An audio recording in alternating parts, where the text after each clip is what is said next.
Hello, good morning, ladies and gentlemen. Thank you very much indeed for inviting me to speak with you today. And really following on from the previous segment, I'm going to really focus here on essentially where we got to last week at the intersessional meeting at the IMO, where I attended. One of the roles I'm doing at the moment is supporting the International Chamber of Shipping with its work on greenhouse gas emission and really the proposals that they're making to the IMO. I think that was a very nice discussion we had previously about technologies, and Matter really hit the nail on the head. From my mind anyway, the only reason why shipping changes is for two reasons. One is to make more money, and the other is regulation. And whilst at the moment we're having lots of nice discussions about targets and goals and ambition and barriers and what we're going to do and what we're going to do up to 2050, frankly, the only thing that matters, and this is why what the European Union is doing, is regulation, mandatory requirements that make people act and change and have to respond. And at the moment where the IMO is, frankly, and for me, as Apo said, I used to work at the IMO, is a serious matter because I really fear that we're at a really point of danger for the International Maritime Organization and for international shipping. Because if IMO does not come forward with credible plans, credible policies, and which is what the strategy is a policy document, then the likelihood of measures following that, mandatory measures following that, is going to diminish.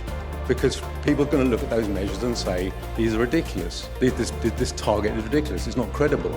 And when I put to you that some of the member states of IMO have put forward a proposal that shipping should reduce its emissions by 96% by 2040.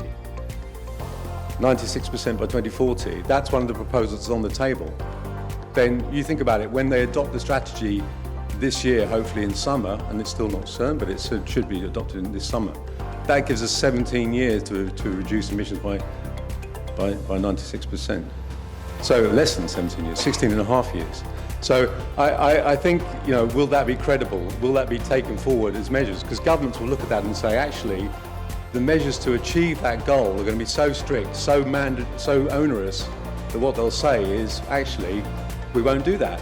The consequence of that will be that IMO won't adopt mandatory requirements, won't adopt mandatory measures, and when it doesn't adopt mandatory measures, other governments are going to turn around and say, well, the European Union has put forward mandatory requirements on shipping, we'll put our own requirements on shipping. So you'll have North America, the United States, probably China, other major trading blocs will turn around and say, actually, the European Union is taking 25% of these revenues for its budget, we'll take the revenues ourselves for our budgets. Because the Treasury departments around the world at the moment, I'm sure I don't have to tell you here in this audience how difficult the economies are globally at the moment. But they are looking for revenue streams. And the international shipping sector could be a very nice, juicy revenue stream. Some people are talking about $70, $80 billion a year coming out of shipping.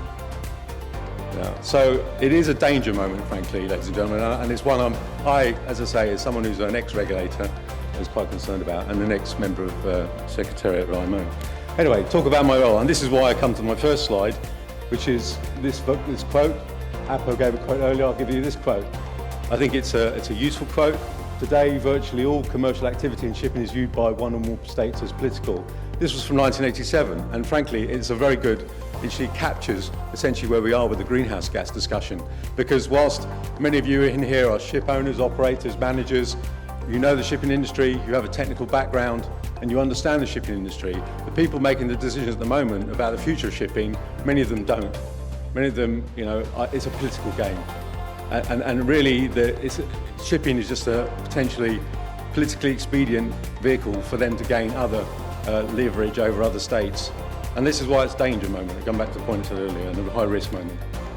What happened last week, and these are all the issues we talked about on the greenhouse gas strategy, which is still really to be resolved. There's a lot of the text that's formed, and a lot of the text has been agreed in terms of draft, but these are really major issues, and they really still need to be resolved by the governments. And you'll hear in the press some releases that talk about majority this, majority that. Irrelevant. What you have to have at IMO is a consensus. And governments have to come together, and if they don't come together, we'll have the situation we had with the Energy Efficiency Design Index, which some of you may recall was adopted at IMO by a vote.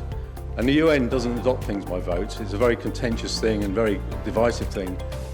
But this is where we need to go. And if those who are advocating high ambition don't get satisfaction, they may decide, well, that's not good enough. Whereas those who say, well, actually, we're concerned about the impacts on states, because that's a very political thing, the economic impacts of trade being disrupted by these measures. So it is there is a long list. I haven't got time to go through them, but even things like absolute zero or net zero.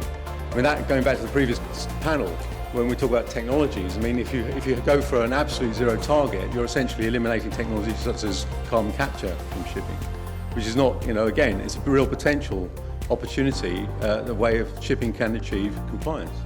So we have some serious and very important questions still to answer.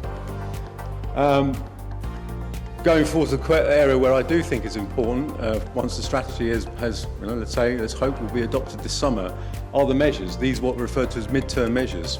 And at the moment, the proposals that are on the table are for a technical measure, a global fuel standard, akin to the Fuel EU Maritime. I mean, the proposals come from the EU member states and the Commission on that.